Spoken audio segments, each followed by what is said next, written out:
தமிழகமெங்கும் கிளைகள் கொண்ட அண்ணமால் institute of hotel management and hospital management படிப்பில் சேர்வதற்கான அட்மிஷன் நடைபெறுகிறது. வெனிசுலாவின் தலைநகர் கராகஸ் அருகே அடுத்தடுத்த இரட்டை நிலநடுக்கங்கள், சக்தி வாய்ந்த நிலநடுக்கங்கள் ஏற்பட்ட நிலையில் கட்டடங்கள் உருக்குலைந்துள்ளன. பல கட்டடங்கள் இடிந்து விழுந்துள்ள நிலையில் அங்கு அவசர நிலையானது அறிவிக்கப்பட்டுள்ளது. அவசர நிலை பிரகடனப்படுத்தப்பட்டுள்ள நிலையில் இதுகுறித்த கூடுதல் தகவல்களோடு இணைகிறார் செய்தியாளர் ரமேஷ்குமார். வணக்கம் ரமேஷ், கூடுதல் விவரங்களை வழங்குங்க.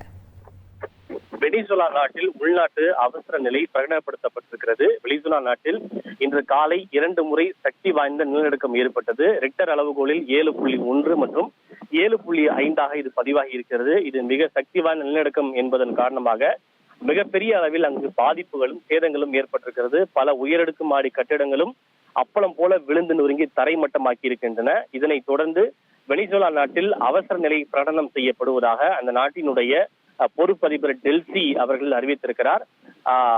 இந்த உயிரிழந்தோருக்கு இரங்கல் தெரிவித்திருக்கக்கூடிய அவர் இந்த நிலநடுக்கத்தால் மிகப்பெரிய அளவில் சேதங்களும் உயிரிழப்புகளும் ஏற்பட்டுள்ளது என்பதை அவர் உறுதி செய்திருக்கிறார். ஆனால் எத்தனை பேர் உயிரிழந்திருக்கிறார்கள் என்பதை அவர் அறிவிக்கவில்லை. இந்த சூழ்நிலையை கருத்தில் கொண்டு இதனை எதிர்கொள்ளும் விதமாக அவசர நிலை பிரகடனம் செய்யப்படுகிறது என்று அறிவித்திருக்கிறார். வெனிசுலா நாட்டில் இருக்கக்கூடிய பல விமான நிலையங்கள் தொடர்ந்து மூடப்பட்டு வருகின்றன.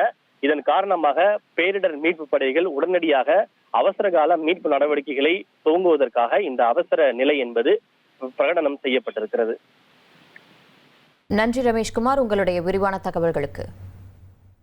தமிழகமெங்கும் கிளைகள் கொண்ட அண்ணமால் institute of hotel management and hospital management படிப்பில் சேர்வதற்கான அட்மிஷன் நடைபெறுகிறது.